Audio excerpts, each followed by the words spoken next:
जय हिंद साथियों। तो कैसे हैं आप लोग। मैं हिमांशु सिंह आप लोगों का स्वागत करता हूं आपके अपने YouTube चैनल रुक्मिणी प्रकाशन पर।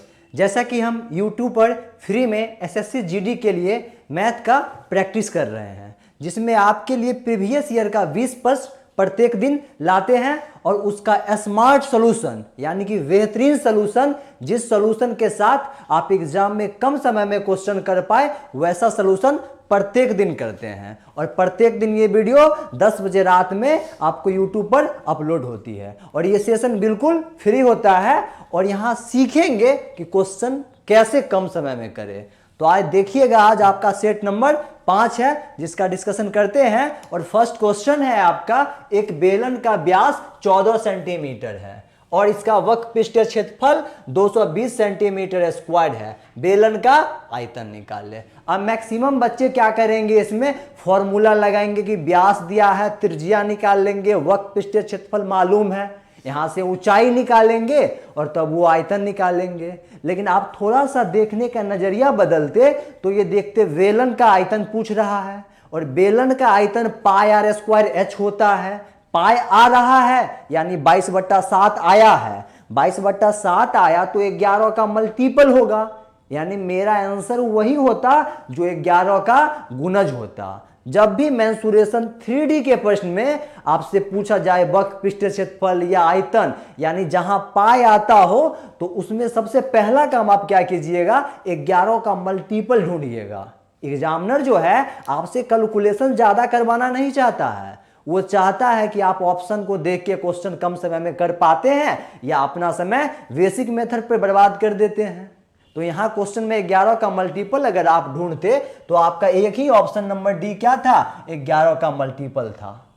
और कोई ऑप्शन है जो 11 से कट रहा है, कहिएगा नहीं, तो आपका आंसर क्या हो जाता, डी हो जाता। ये तो निकाल लिए 11 के मल्टीपल से, और जब बेसिक से निकालेंगे तो कैसे करते वो भी देख लीजिएगा। तो बेलन का वक्र पृष्ठीय क्षेत्रफल बोला जाए तो 2 पाई आर एच कितना दे रखा है, आप कहिएगा 220 दे रखा है और सबका मान रखते जाइए। तो 2 गुने पाई का मान 22/7 और आर के जगह क्या रखिएगा, व्यास 14 तो त्रिज्या उसका आधा और गुने में ऊंचाई बराबर में क्या रखिएगा 220। अब आप ऊपर से ऊपर काट लीजिएगा तो 10 बार में कट रहा है और फिर 7 से 7 को काटिएगा और इस 2 से इस 10 को काट लीजिएगा तो एच आपका कितना निकल के आ गया, कहिएगा 5 सेंटीमीटर आ गया। अब निकालना क्या है, आयतन निकालना है। तो बेलन के आयतन का क्या formula, pi r square h. तो बेलन के आयतन का फॉर्मूला लिखिएगा पाई आर स्क्वायर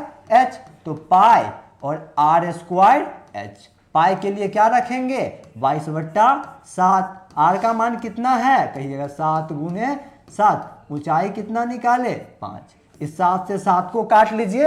अब 22 को 5 से गुना कीजिएगा तो 110 और 110 को फिर 7 से गुना कर दीजिएगा तो 770। वैसे और सारे तरीके हैं इस क्वेश्चन को करने के लिए। ये तो हो गया बेसिक फॉर्मूला से कि आप ऊंचाई निकाले, और बिना ऊंचाई निकाले भी आप करना चाहते थे तो वैसे भी कर सकते थे। उसके लिए आपको एक एक्स्ट्रा फॉर्मूला याद रखना होता। फॉर्मूला आपको ये याद रखना होता, इसके वॉल्यूम का एक और फॉर्मूला है 1/2 और गुने वक्र पृष्ठीय क्षेत्रफल यानी लेटरल सरफेस एरिया और गुने में क्या कहिएगा त्रिज्या। ये फॉर्मूला लगा के भी आप निकाल सकते थे डायरेक्ट। कैसे करते, तो आप देखते वक्र पृष्ठीय क्षेत्रफल 220 दिया था, 220 में 2 से भाग देते तो 110 और त्रिज्या 7 है, 7 से गुना करते तो 770। टोटल इस क्वेश्चन को करने के कितने तरीके बताए यहाँ, 3 तरीके। एक तो ऑप्शन से बनाइए, एक शॉर्ट में अगर वो फॉर्मूला याद है 1/2 गुने वक्र पृष्ठीय क्षेत्रफल गुने त्रिज्या तो वो लगाइए, वरना फिर बेसिक से कीजिए। बेसिक से करने में टाइम लगता और टाइम बचाना था तो ऑप्शन से करना था। अब अपना अगला क्वेश्चन देखिएगा। आपका अगला क्वेश्चन है, एक वस्तु का विक्रय मूल्य उसके क्रय मूल्य का 3/4 गुना है, यानी विक्रय मूल्य बोले तो सेलिंग प्राइस क्या है, क्रय मूल्य बोले तो कॉस्ट प्राइस का 3/4 है, यानी 4/3 है।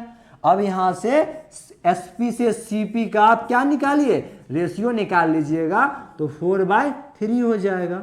अब क्या पूछा गया, लाभ प्रतिशत बताइए। यानी वस्तु अनुपात में 3 क्रय मूल्य और विक्रय मूल्य 4, तो लाभ कितना का, तो आप कहिएगा लाभ आ गया यहाँ 1 का। लाभ 1 का किस पर, तो 3 पर। तो अब क्या निकालिएगा, लाभ प्रतिशत। तो लाभ प्रतिशत के लिए क्या करना है, 1 का लाभ 3 पर प्रतिशत में लाने के लिए 100 से गुना, और 1/3 का ये भिन्न का अगर आपको प्रतिशत मान याद है तो डायरेक्ट कहिएगा 33.1/3। ये जो होता है ना भिन्न का परसेंटेज मान, ये याद होना बहुत ही ज़्यादा जरूरी है। हालांकि निकाल भी आप सकते हैं, लेकिन आपको अगर याद हो तो आप एग्जाम में बहुत कम समय में क्वेश्चन को कर सकते हैं। तो कभी हम प्रतिशत का क्लास आपके लिए लेके आएंगे तो वहाँ ये सारा चीज़ बता देंगे, और एग्जाम से पहले एक क्लास उसका लाएंगे और आपको वो भी बताएंगे कि उस चैप्टर से कितने अच्छे अच्छे क्वेश्चन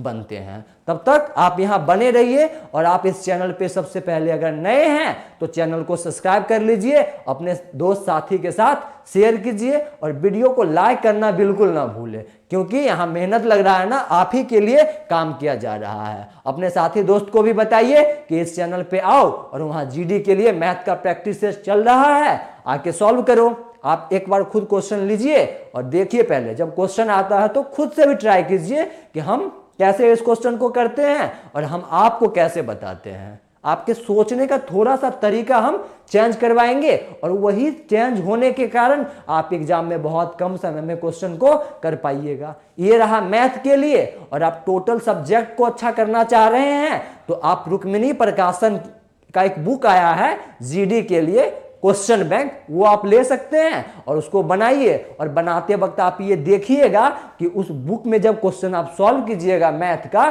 तो मैथ आप 12 से 13 मिनट में सॉल्व कर लीजिएगा। और देखिएगा तब तक। अब आज का अगला क्वेश्चन, आपका अगला क्वेश्चन है, दिए गए संख्याओं में कौन सा युग्म सहअभाज्य है। अब सहअभाज्य किसको कहते हैं, सहअभाज्य बोले तो कोप्राइम। तो दो ऐसी संख्या जिसका HCF 1 हो तो उसको सहअभाज्य संख्या कहते हैं। अब अपने ऑप्शन में देखिए तो किन दो संख्या का HCF 1 है, तो कहिएगा 36-15 का HCF 1 नहीं है, इसका HCF 3 है, और 21-42 का HCF तो 21 है। अब इस ऑप्शन को देखिएगा 9 और 63 को, तो इसका HCF 9 है, और ऑप्शन नंबर डी देखिएगा तो 11 और 21, यानी इसका HCF कितना है, 1 है। तो जिन दो संख्याओं का HCF 1 हो उसको सहअभाज्य संख्या बोला जाता है, यानी कोप्राइम नंबर बोला जाता है। अब आप अपना अगला क्वेश्चन देखिएगा। आपका अगला क्वेश्चन है, यदि एक निश्चित धनराशि 2 वर्षों में 10% वार्षिक की दर से वार्षिक चक्रवृद्धि आधार पर गणना किए गए चक्रवृद्धि ब्याज और साधारण ब्याज के बीच का अंतर कितना है, 464 रुपया है, तो निवेश की गई धनराशि बताइए। ये क्वेश्चन पर आपको अगर पकड़ होता, कॉन्सेप्ट आपका मजबूत होता, तो आप डायरेक्ट कहते ऑप्शन नंबर सी है, यानी 464 पर केवल 2 जीरो बैठाते। अब आप कहिएगा कैसे, तो इसका एक बेसिक तरीका है जो फॉर्मूला वाला तरीका है। तो उसके लिए क्या करते हैं, 2 साल के CI और माइनस SI का जब अंतर पूछा जाए ना, तो एक फॉर्मूला ध्यान रखिएगा, P गुने R² और बट्टा में क्या करना है, 100 गुने 100। ये फॉर्मूला ध्यान रखिएगा। फॉर्मूला से बनाने के लिए ये हम आपको यहाँ भी बताएंगे नहीं, आप उस पर भी ट्राई कीजिएगा, फॉर्मूला से भी आ जाएगा।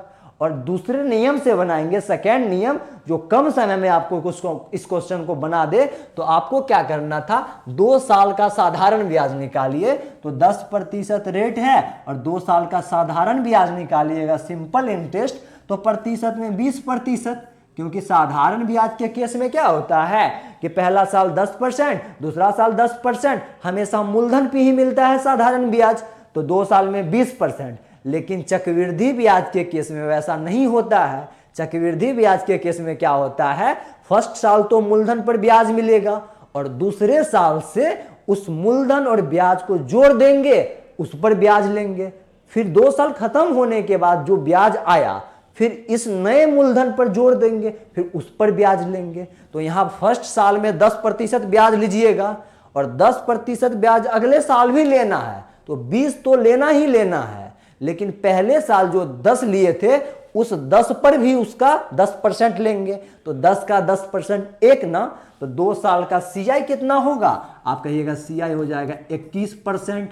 दोनों में कितना का अंतर है? तो आप कहिएगा 1% का अंतर है। ये 1% किसके बराबर है? तो 464 के बराबर है। निकालना है 100%। 100% निकालने के लिए दोनों साइड 100 से गुना कर देंगे, तो 100% निकाल लीजिएगा। आपका 100% क्या आ जाएगा? कहिएगा 464 तो आना ही है और 2 0। अगर आप ये कॉन्सेप्ट जानते रहते कि 2 साल का CI और SI कैसे निकालते हैं, तो डायरेक्ट देखते अंतर 1% का है, 1% का मान इतना, 100 का निकालना है, 100 से गुना कर दो। 2 से 3 सेकंड में कर पाते हैं ना। आप केवल यहां बने रहिए। हर चैप्टर के, ये तो CI का कॉन्सेप्ट था, हर चैप्टर का जो अच्छे अच्छे कॉन्सेप्ट है एग्जाम में बार बार आते रहते हैं, उसका यहां पर सोल्यूशन, उस टाइप के कॉन्सेप्ट का प्रैक्टिस, सारा कुछ यहां आपको करवा दिया जाएगा। अब आप अपना अगला क्वेश्चन देखिएगा। आपका अगला क्वेश्चन है, यदि किसी घन के सबसे लंबे विकर्ण की लंबाई 6√3 सेंटीमीटर है। अब घन का विकर्ण बोले तो √3 और गुने भुजा कितना दे दिया? कहिएगा 6√3 सेंटीमीटर। अब √3 से √3 तो कैंसिल, ए का मान कितना निकला? कहिएगा 6 निकला। अब क्या निकालना है? उस घन का आयतन। अब घन का आयतन क्या होता है? भुजा क्यू, तो भुजा का क्यू कर दीजिए और आपका आंसर आएगा। तो भुजा 6 है और 6 का क्यू कीजिएगा तो 216। एकदम सिंपल सा फॉर्मूला पर क्वेश्चन है। हालांकि GD में कुछ ऐसे क्वेश्चन आते हैं जो डायरेक्ट फॉर्मूला वेस्ट होते हैं। अगर आपको फॉर्मूला उनका मालूम है तो उस क्वेश्चन को आप सॉल्व कर लीजिएगा। अब आज का अगला क्वेश्चन देखिएगा। आपका अगला क्वेश्चन है, यदि कोई व्यक्ति 12 रुपया में 15 पेंसिल खरीदता है और 15 रुपया में 12 पेंसिल बेचता है, यानी 12 रुपया में 15 खरीदा और 15 रुपया में 12 पेंसिल बेचता है, तो लाभ या हानि प्रतिशत ज्ञात कीजिए। इस प्रश्न को करने के 2-3 मेथड हैं। एक तो इसका बेसिक है कि दोनों साइड वस्तु को इक्वल कर लो और मालूम करो इतना वस्तु खरीदने में कितना रुपया, उतना ही वस्तु बेचने में कितना रुपया। वो करने में आपको टाइम लगेगा, तो इसको हम रेशियो मेथड से कर लेंगे। वो क्या है कि एक वस्तु का आप क्रय मूल्य बताइए, यानी 12 रुपया में आपने 15 वस्तु खरीदा, तो एक वस्तु का दाम कितना? तो आप कहिएगा 12/15, यानी एक वस्तु का दाम 12/15 क्रय मूल्य। और विक्रय मूल्य बताइए एक वस्तु का, तो आप कहिएगा 15/12। इसका अनुपात ले लीजिए, यानी क्रय मूल्य से विक्रय मूल्य का अनुपात। अब अनुपात कभी भी जो होता है ना, वो भिन्न के रूप में नहीं होता। इसको सीधा कर लेंगे, तो सीधा करने के लिए इसको इससे गुना, इसको उससे गुना। तो 12 को 12 से कीजिएगा तो 144 और 15 को 15 से कीजिएगा तो 225। अब यहां देखिएगा ये 9 से कट रहा है, तो 9 से काटिएगा तो 9 एकम 9 और यहाँ का क्या बचेगा आपका 5, 54। तो 9 छके 54, 16 बार में, और यहाँ 9 से काटिएगा तो आपका 25 बार में कट गया। यानी एक वस्तु का CP 16 और एक वस्तु का SP 25। तो कितना का लाभ हुआ? आप कहिएगा लाभ हो रहा है 9 यूनिट का। निकालना किस में है? प्रतिशत में है, यानी लाभ प्रतिशत निकालिए। तो लाभ प्रतिशत के लिए क्या कीजिएगा? लाभ यानी 9 का किस पर? कहिएगा 16 पर। प्रतिशत में लाने के लिए 100 से गुना। जैसा कि आपको बताए थे ना, अगर भिन्न का प्रतिशत मान आपको याद है तो आप क्वेश्चन तुरंत कर लीजिएगा। जहाँ देखिए 9/16 तो कहेंगे 56.25 इसका प्रतिशत मान होता है। कहाँ है 56.25? आप कहिएगा आपके ऑप्शन नंबर ए में क्या था? 56.25। हालांकि ये आपका एक क्लास लाके ये चीज़ आपको बहुत अच्छे से समझा देंगे। आप केवल इस चैनल पे बने रहिए। ये क्वेश्चन अब आपको अच्छे से समझ आ गया होगा, तो आप ओके लिख दीजिए तो कमेंट में, और अगला क्वेश्चन देखते हैं। तब तक आपका अगला क्वेश्चन क्या है? अगला क्वेश्चन है, एक व्यक्ति 11 घंटे में धारा की दिशा में 88 किलोमीटर तक और 12 घंटे में धारा के विपरीत दिशा में 72 किलोमीटर तक नाव चला सकता है। नाव की चाल बताइए। ये क्वेश्चन बोथ एंड स्ट्रीम का है, जिसमें आपसे पूछा जा रहा है कि धारा की चाल बताइए। नाव और धारा, जब भी बोथ एंड स्ट्रीम का क्वेश्चन आए तो आपको क्या करना है? नाव के चाल को x मानना है और धारा के चाल को y मानना है। और धारा की दिशा में जब नाव जाएगी तो दोनों का चाल जोड़ना है, क्योंकि धारा के दिशा में आप जाइएगा तो धारा भी इधरे चल रही है, नाव भी इधरे चल रही है, तो चाल उसका बढ़ेगा तो आपको जुड़ना पड़ेगा। और जब धारा के विपरीत जाइएगा तो चाल घटेगा, तो आपको घटाना पड़ेगा। x नाव का चाल, y धारा की चाल।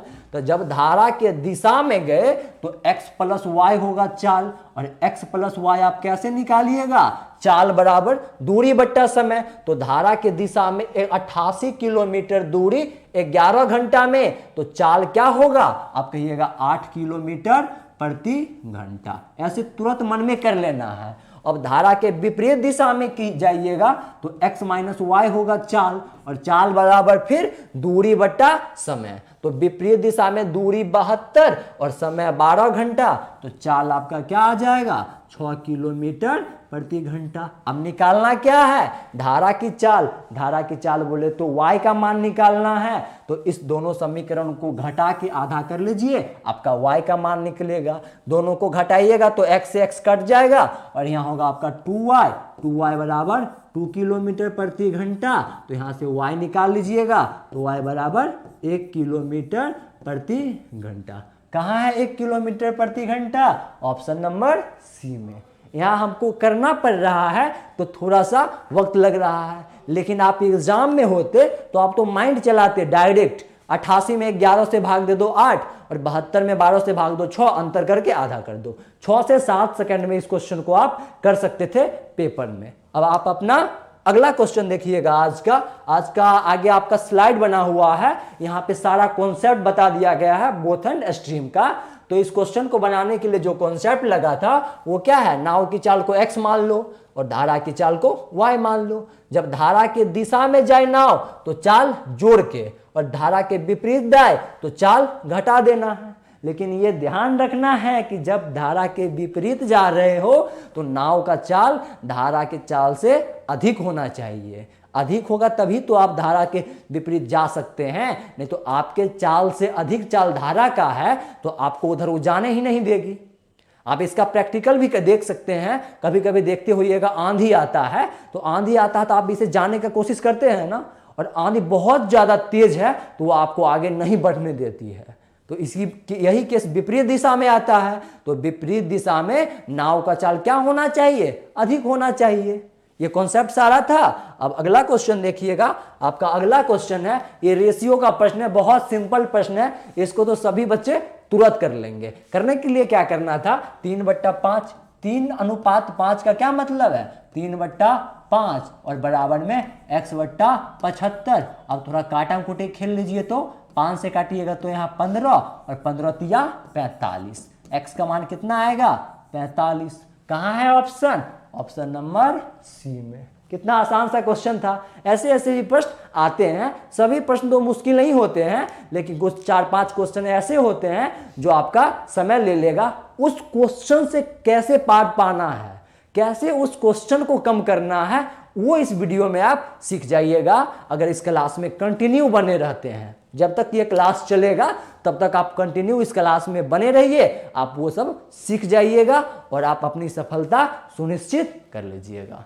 अब आप अपना अगला क्वेश्चन देखिएगा। आज का अगला क्वेश्चन है, आकाश अपने घर से स्कूल तक दूरी अपनी साइकिल से 3 बराबर भागों में, इस पर ध्यान दीजिएगा, वो 3 बराबर भागों में 5 किलोमीटर प्रति घंटा, 10 किलोमीटर प्रति घंटा और 15, 5 है, 10 है, 15 है, कि चाल से तय करता है। अपने घर से स्कूल तक जाने में आकाश की औसत चाल बताइए। यानी 3 बराबर दूरी वो अलग अलग चाल से तय करता है, तो औसत चाल आपसे पूछा जा रहा है। दूरी क्या है? सेम है। तो जब 3 बराबर दूरी को अलग अलग चाल से तय किया गया हो, उस चाल को आप मानिए x है, y है, z है, तो डायरेक्ट इसका एक फॉर्मूला होता है औसत चाल के लिए। औसत चाल बोले तो एवरेज वेलोसिटी के लिए 3xyz, 3xyz और बट्टा में xy प्लस yz और प्लस में zx। इस फॉर्मूला पे बैठाइए और आपका आंसर आ जाएगा। तो फॉर्मूला पे बैठाइएगा तो 3 और गुने में 5 गुना में 10 और गुने क्या कीजिएगा 15। अब नीचे में सबको गुना मत कीजिए, यहाँ अपना स्टेप छोटा कर लीजिए। तो छोटा करने के लिए क्या करना है, x गुने y, तो x 5 y 10 तो 50, मन में ही रखिए 50। अब y z करना है तो y गुने z 150, तो 50 और 150 200, मन में करना है ये सब 200। उसके बाद x गुने z है तो x को जब z से गुना कीजिएगा तो 75, यानी 15 25 75 और 200 पहले से, तो नीचे क्या लिखिएगा 275। यही सब वो जगह होता है जहां आप अपना समय कम कर सकते हैं और पेपर में अगले बच्चे से आगे हो सकते हैं, क्योंकि आपका रिजल्ट भी अगले बच्चे से आगे होने के कारण ही होगा। क्योंकि जैसे बच्चे वहां क्वेश्चन सभी सॉल्व कर रहे हैं, आप भी वैसे ही सॉल्व कीजिएगा तो आपका रिजल्ट ही क्यों होगा, अगला का भी हो सकता है। तो आपको क्या करना है, उनसे कम समय में क्वेश्चन को सॉल्व करना है। जब अगले बच्चे को आप मात दे दीजिएगा तो फिक्स है कि आपका रिजल्ट होना है। अब इसको सॉल्व कर लीजिएगा तो 5 से काटिए ना, 5 से काटिएगा तो 5 25 बचा 2 और फिर काटिएगा 5 से तो फिर 5 25 और फिर 5 से काट लीजिएगा तो 5 तिया और 5 से काटिएगा तो 11 और ऊपर गुना कीजिएगा तो 3 तिया 9, 9 दहन 90, 90 बट्टा 11, 90 बट्टा 11 को सॉल्व कर लीजिएगा तो 11 8 88, 8.2 बट्टा 11 किलोमीटर प्रति घंटा। कहाँ है तो कहिएगा ऑप्शन नंबर डी में क्या था, 8.2 बट्टा 11 किलोमीटर प्रति घंटा। ऐसे क्वेश्चन को करना है। अब क्वेश्चन नंबर 10 अपना देखिएगा। आपका क्वेश्चन नंबर 10 है, एक पंखे का अंकित मूल्य उसके क्रय मूल्य से 25% अधिक है। यानी इसका अंकित मूल्य जो है क्रय मूल्य से 25% अधिक है।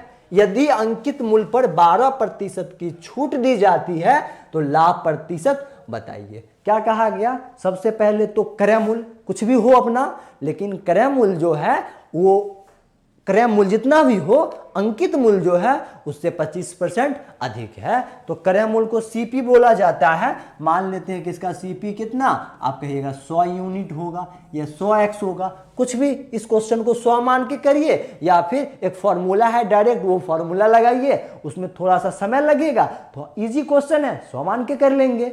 सीपी क्या है, कहिएगा 100 यूनिट है। तो अब क्या निकालेंगे, अंकित मूल्य। अंकित मूल्य बोले तो एमपी निकालना होगा। क्या निकालेंगे, एमपी निकालेंगे।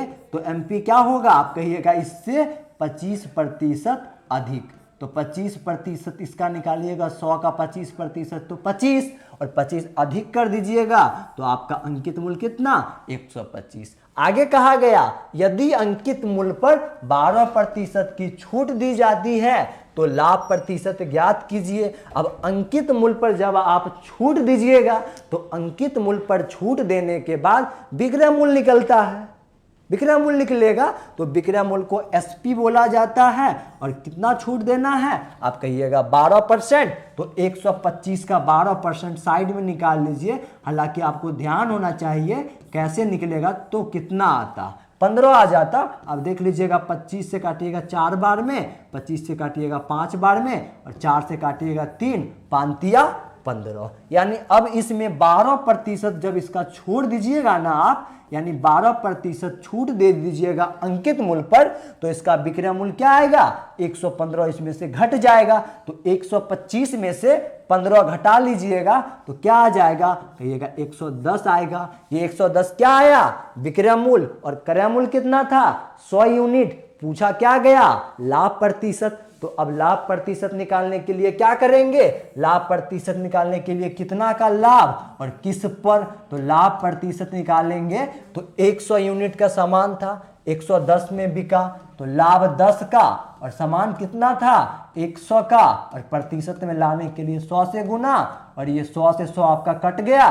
क्या बचेगा, आप कहिएगा 10%। कहाँ है 10%, आपके ऑप्शन नंबर ए में। यहाँ पर करना पड़ रहा है, इसलिए क्वेश्चन करते समय टाइम लग रहा है, लेकिन आप अगर यही एग्जाम में करते तो बहुत कम समय में क्वेश्चन को कर लेते। अब अपना अगला क्वेश्चन देखिएगा, कह रहा है 60 लीटर के मिश्रण में दूध और पानी का अनुपात 2:3 है। दूध और पानी का अनुपात 1:2 बनाने के लिए कितनी मात्रा में पानी को मिलाना होगा। तो मिश्रण 60 लीटर का है, किस अनुपात में है, मिल्क और वाटर, कहिएगा मिल्क और वाटर 2:3 के अनुपात में है। और कितना बनाना है, 1:2 बनाना है। मिलाना किसको है, पानी मिलाना है, यानी वाटर को मिलाना है। अच्छा, मिला के बनाना 1:2 है ना। तो आप ये बात बताइए, जब हम पानी मिला रहे हैं तो दूध पहले से 2 यूनिट है, तो दूध को अभी भी 2 यूनिट होना चाहिए। तो दूध 1 यूनिट बोला जा रहा है ना, तो वो है सही, क्योंकि वो रेशियो है। तो हम दूध को 2 यूनिट बना लेंगे। ऐसा क्यों करेंगे, क्योंकि जब पानी मिलाए हैं तो दूध पहले जितना हो दूध अभी भी उतना ही होगा। तो 2 बना लीजिएगा, तो आपका दूध कितना, आप कहिएगा 2, और ये पानी कितना, कहिएगा 4। ये जो 1:2 का रेशियो था, इसमें 2 से गुना कर दिए, अब मिल्क बराबर हो गया। पानी मिलाए थे कितना, आप कहिएगा 1 यूनिट पानी मिलाए हैं। कितना यूनिट, अनुपात में 1 यूनिट पानी मिलाए हैं।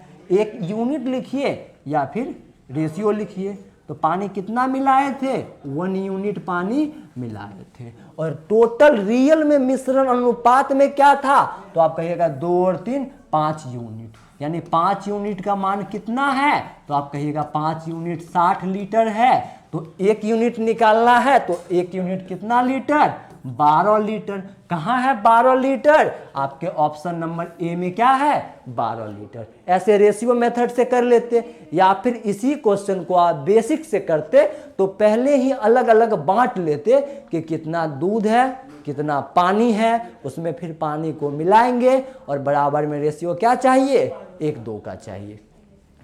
अब अपना अगला क्वेश्चन देखिएगा। अगला क्वेश्चन है, आयत की लंबाई उसकी चौड़ाई की 3 गुनी है, यदि उसकी लंबाई में 7 सेंटीमीटर की कमी की जाती है और चौड़ाई में 7 सेंटीमीटर की वृद्धि की जाती है। पहले क्या कहा गया कि लंबाई L1 मान लेते हैं और चौड़ाई को B1 मान लेते हैं। ये लंबाई जो है ना, ये चौड़ाई की कितनी गुनी है, 3 गुनी है। और फिर इसके बाद अब परिवर्तन किया जा रहा है, कहा जा रहा है यदि इसकी लंबाई में 7 सेंटीमीटर की कमी की जाती है, यानी L2 में क्या करते हैं, 7 सेंटीमीटर की कमी कर देते हैं, तो 7 घटा लीजिए। और चौड़ाई में 7 सेंटीमीटर की वृद्धि की जाती है, यानी B2 में क्या करते हैं, x + 7। पहले चौड़ाई x है, अब 7 सेंटीमीटर वृद्धि कर दिए तो x + 7। अब ये कर देने के कारण क्या हुआ, तो इसका क्षेत्रफल 21 सेंटीमीटर स्क्वायर बढ़ गया। तो अब क्षेत्रफल में अंतर कितना आ गया, कहिएगा 21 सेंटीमीटर स्क्वायर।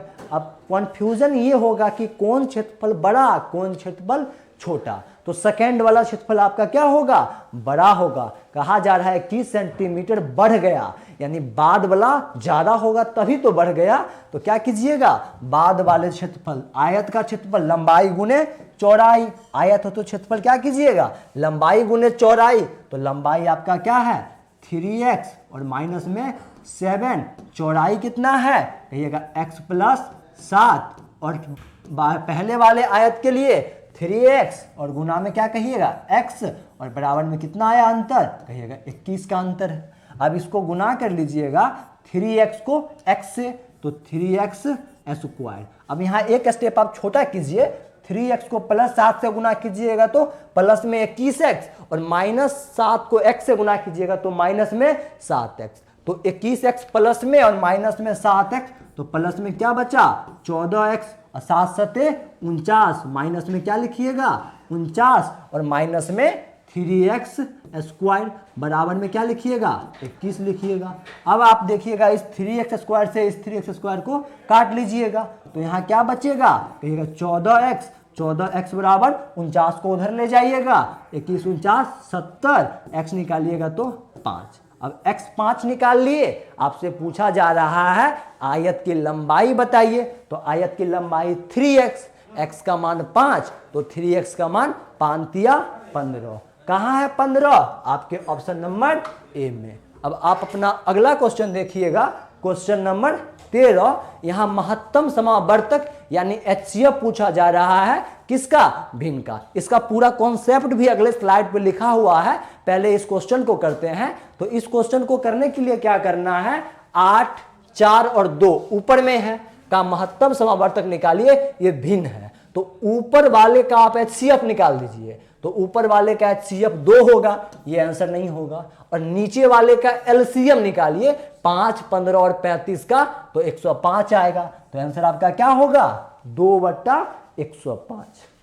अब अगले पेज पर चलिएगा, अगले पेज पर सारा कॉन्सेप्ट लिखा हुआ है, भिन्न का HCF तथा LCM कैसे निकालते हैं। तो भिन्न आपका किस रूप में है? A/B, C/D, E/F के रूप में। और आपको जब HCF निकालने के लिए बोला जाए तो आप ऊपर वाले का HCF निकालिएगा, है ना, ACE का HCF और नीचे वाले का LCM। और जब आपसे LCM पूछा जाए तो ऊपर वाले का LCM, यानी कि भिन्न का HCF LCM निकालते समय जो पूछा जाए वो ऊपर वाले का, जो पूछा जाए वो ऊपर वाले का। HCF पूछेगा तो ऊपर वाले का HCF, LCM पूछेगा तो ऊपर वाले का LCM। अब चलिएगा अपने अगले क्वेश्चन की ओर। आपका अगला क्वेश्चन है, एक 5 अंकों वाली संख्या 32,054 11 से विभाजित है। यदि अंकों को आरोही क्रम में सजाया जाता है तो नई संख्या विभाजित होगी। हम डायरेक्ट ऑप्शन देखते हैं और कहते 5 से विभाजित होगी। अब कहिएगा इतना जल्दी कैसे कर लिए? हम कैसे जल्दी करेंगे? तो आप भी इतना ही जल्दी कर सकते हैं। कैसे वो समझिए। ये संख्या को आरोही क्रम में सजाया। आरोही क्रम बोले तो बढ़ते क्रम में, यानी पहले छोटा उसके बाद बड़ा, फिर उसके बाद उससे बड़ा, फिर उसके बाद उससे बड़ा, यानी छोटा से स्टार्ट करके बड़ा की ओर जाना था। हम यहाँ देख लिए कि सबसे बड़ा अंक 5 है, यानी सबसे लास्ट में 5 आएगा। अब लास्ट में 5 है तो वो पूरी संख्या 5 से विभाजित होगी, ऐसे करना था। अगर आप लिख के करते तो सबसे छोटी संख्या 0, 2, 3, 4 और 5, सबसे लास्ट में क्या आई? आप कहिएगा लास्ट में 5 है, यानी वो संख्या 5 से जो अवश्य कटेगी। आपका आंसर क्या होता? 5। अब अगला क्वेश्चन देखिएगा।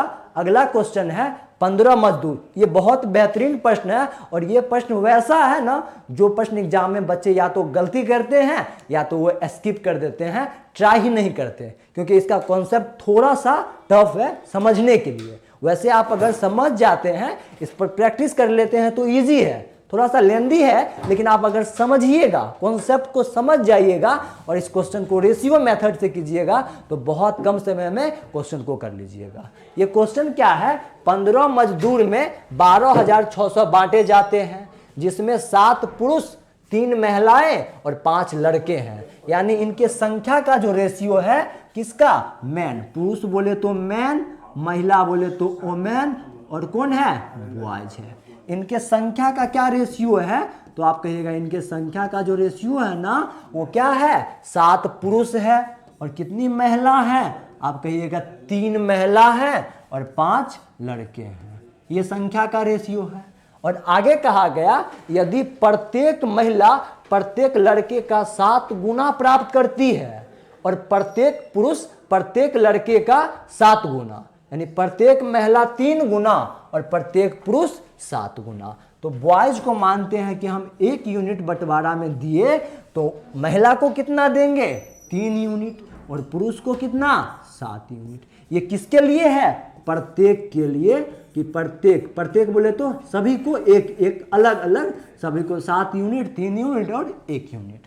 अब आप ये बताइए कि संख्या 7 है पुरुष का और प्रत्येक पुरुष को 7-7 रुपया दे रहे हैं, तो टोटल पुरुष के बीच कितना रुपया बटा? संख्या 7 और प्रत्येक को 7-7 देते हैं, तो 7-7 49, यानी टोटल पुरुष में कितना बटा? अब क्या निकाल लीजिएगा? टोटल बोले तो कुल, यानी टोटल निकालेगा तो 7-7 49 और अनुपात में 3 तिया 9 और 5 एकम 5। अब सभी को जोड़ लीजिएगा तो आपका क्या आ जाएगा अनुपात में? कहिएगा अनुपात में 63 और 63 बराबर क्या है? 12,600, यानी अनुपात में 63 और रियल में 12,600 रुपया था, तो यहाँ से अनुपात 1 निकालिएगा तो अनुपात 1 आपका क्या होगा? आप कहिएगा अनुपात 1 का मान 200। आपसे क्या पूछा गया? प्रत्येक महिला का हिस्सा बताइए, यानी प्रत्येक महिला, तो प्रत्येक में चल जाइए और महिला को कितना यूनिट है? 3 यूनिट है, तो 1 का मान 200, 3 का मान 600। कहाँ है 600? ऑप्शन नंबर सी में। ऐसे करना था।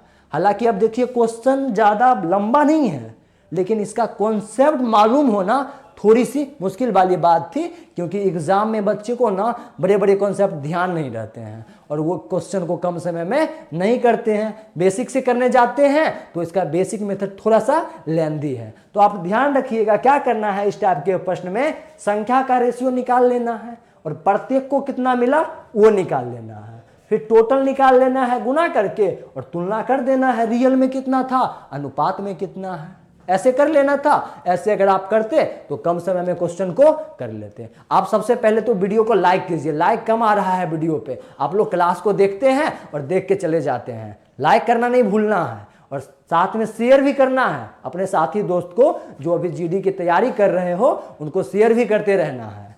अब आप अपना अगला क्वेश्चन देखिए। तो अगला क्वेश्चन है, एक संख्या 200 से घटकर 150 कर दिया गया, प्रतिशत कमी बताइए। डायरेक्ट कहेंगे 25%। अब कैसे, तो 200 से घटा के कहाँ किए, 150, कितना घटाए हैं, कहिएगा 50 घटाए हैं। घटाते किस पर है, बढ़े हुए मान पर, तो 200 यानी 200 पर से घटाए हैं। अब प्रतिशत में लाना है तो 100 से गुना कर लिए, आंसर किस में आएगा, प्रतिशत में, काटा कुटी कर लीजिएगा तो आपका आंसर क्या आएगा, कहिएगा 25%। ऑप्शन नंबर सी में था 25%।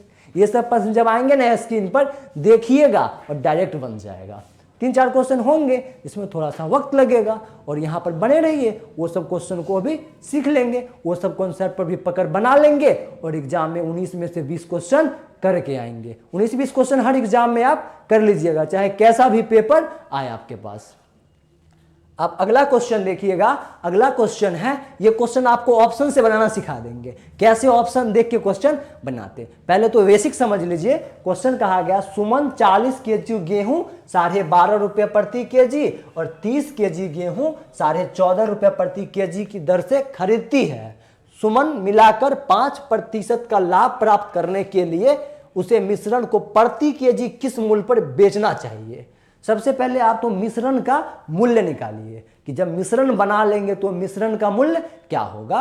तो मिश्रण का मूल्य जब आप निकालिएगा ना तो आपको क्या करना होगा, 40 केजी खरीदे 12.5 रुपये, तो टोटल कितना केजी लाए, 40 केजी 12.5 रुपये और प्लस में क्या किए आप 30 केजी लाए, 30 केजी कितना रुपये, कहिएगा 14 रुपये और टोटल लाए कितना 70 केजी, 30 और 40 70। ये आ गया मिश्रण का क्या मूल्य। अब इसी मिश्रण के मूल्य को क्या करना है, 5% लाभ पर बेचना है।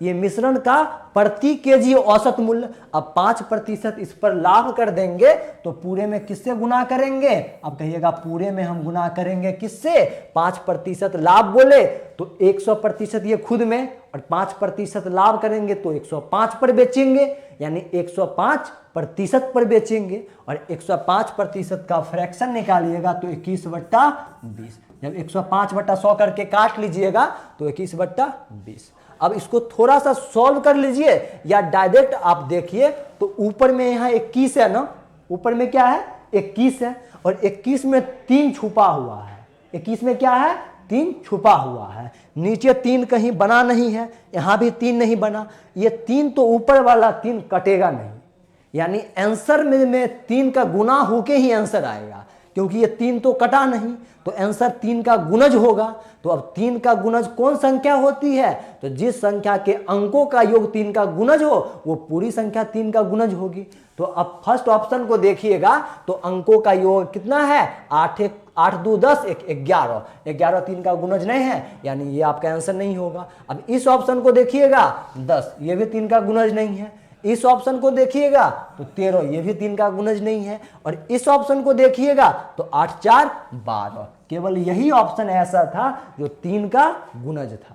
तो क्वेश्चन एग्जाम में अगर ये से करते तो आप कम समय में कर लेते, डायरेक्ट देखते ऊपर में 3 आ रहा है मतलब मेरा आंसर 3 का गुणज होगा। वैसे आप बेसिक से सॉल्व कीजिएगा तो थोड़ा सा कैलकुलेशन है, काट कूट करना होगा, थोड़ा सा समय लगेगा, लेकिन एग्जाम के लिए जरूरी क्या है कि समय को कम करें। एग्जाम में महानता किस में है, क्वेश्चन को सॉल्व करने में नहीं, क्वेश्चन को कम समय में सॉल्व करने में।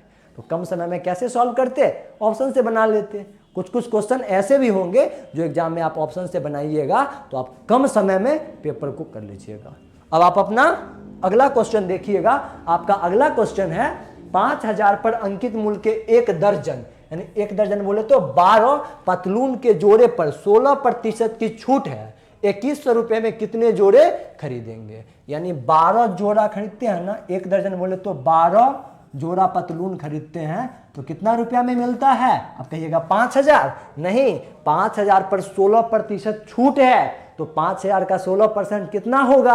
आप कहिएगा 800, कहिएगा कैसे निकालेंगे, तो 5,000 और 16% निकालना है तो 16/100, 2 जीरो से 2 जीरो कैंसिल, 16 पंचे 80, 80 पर 1 जीरो। यानी 12 जोड़ा खरीदने के लिए 5,000 नहीं देना है, 5,000 से 800 कम देना है, क्योंकि 800 का वो डिस्काउंट दे दिया तो कितना रुपया देना होगा।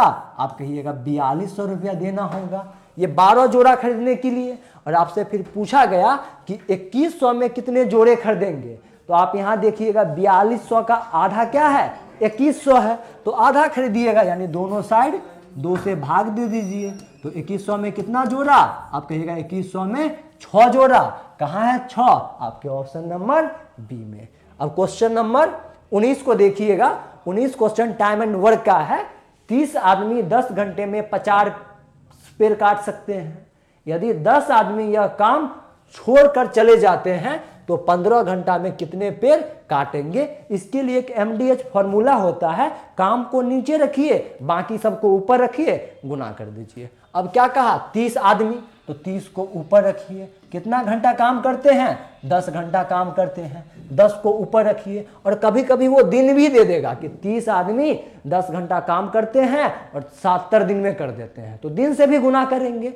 और 50 पेड़ काटे हैं तो 50 आपका काम था, तो 50 को नीचे रखेंगे। आगे फिर क्या कहा गया, यदि 10 आदमी छोड़कर चले जाते हैं तो 30 आदमी हैं, और 10 आदमी छोड़ दिए तो बचे 20 आदमी, और 20 आदमी काम को कर रहे हैं प्रत्येक दिन 15 घंटा, तो कितना काम करेंगे। मानते हैं W2 वर्क करेंगे, यहाँ W1 50, W2 मान लेते हैं कुछ। अब यहाँ 300, 15 दूना 30, 300, इस पूरा से पूरा को काट लीजिए।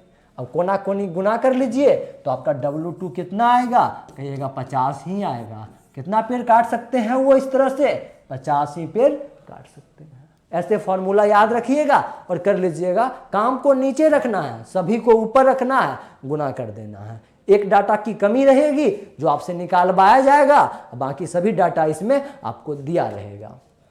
अब अगला क्वेश्चन देखिएगा, आज का आखिरी क्वेश्चन है।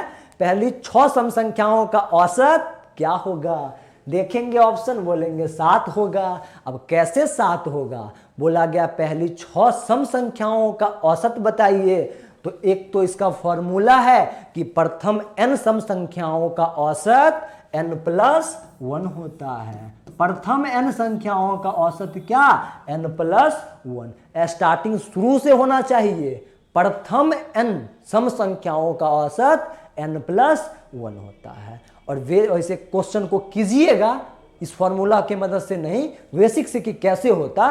तो आप देखिएगा, सब पहली 6 सम संख्या, तो पहली सम संख्या 2, उसके बाद कहिएगा 4, उसके बाद कहिएगा 6, उसके बाद कहिएगा 8, उसके बाद आप कहिएगा 10, उसके बाद कहिएगा 12, और बट्टा में क्या कीजिएगा, 6 से भाग दे दीजिएगा, तो भी आंसर आपका क्या आएगा, 7 ही आएगा। सभी को जोड़िएगा तो यहाँ जोड़िए तो 4 2 6, 6 12, 8 20, 10 30, 12 42, 42/6 कीजिएगा, आंसर 7 आएगा। नहीं तो एक और तरीका कि जब स्टार्टिंग से नंबर दिया हो और बीच का कॉमन डिफरेंस सेम हो, या फिर कहीं से नंबर स्टार्ट हो, बीच का कॉमन डिफरेंस अंतर सेम हो। जैसे यहाँ इसके बीच 2 का अंतर, इसके बीच 2 का अंतर, 2 का अंतर, 2 का अंतर, अंतर कितना का भी हो, लगातार संख्या हो, यानी एपी का संख्या हो, कॉमन डिफरेंस समान हो, तो एवरेज निकालने के लिए क्या करते हैं, first plus last by 2। First संख्या प्लस लास्ट संख्या बट्टा में 2। तो इसका औसत निकालिएगा तो क्या कीजिएगा, औसत के लिए फर्स्ट प्लस लास्ट बाय 2। तो फर्स्ट है 2, लास्ट में कितना 12, भाग दीजिए 2 से, तो 12 2 14, और 2 से भाग दीजिएगा तो 7। कहाँ था, ऑप्शन नंबर डी में। कितने तरीके टोटल बताए इस क्वेश्चन को करने के लिए, 3 तरीके। एक तो फॉर्मूला वाला कि जब स्टार्टिंग से सम संख्या हो तो उसका औसत n+1 होता है। एक बेसिक से कि सभी को जोड़ के 6 से भाग दे लीजिए तो वो औसत 7 आ जाएगा। या फिर लगातार संख्या है तो फर्स्ट प्लस लास्ट बाय 2 करना है तो औसत आ जाएगा। अब आज का क्लास अगर आपको अच्छा लगा हो तो अपने 10 दोस्तों के बीच, कम से कम क्लास को अच्छे से समझे हैं तो अपने 10 दोस्तों के बीच इस क्लास को शेयर कीजिए सबको। तब तक के लिए बाय बाय, टेक केयर, मिलते हैं फिर अगले क्लास में।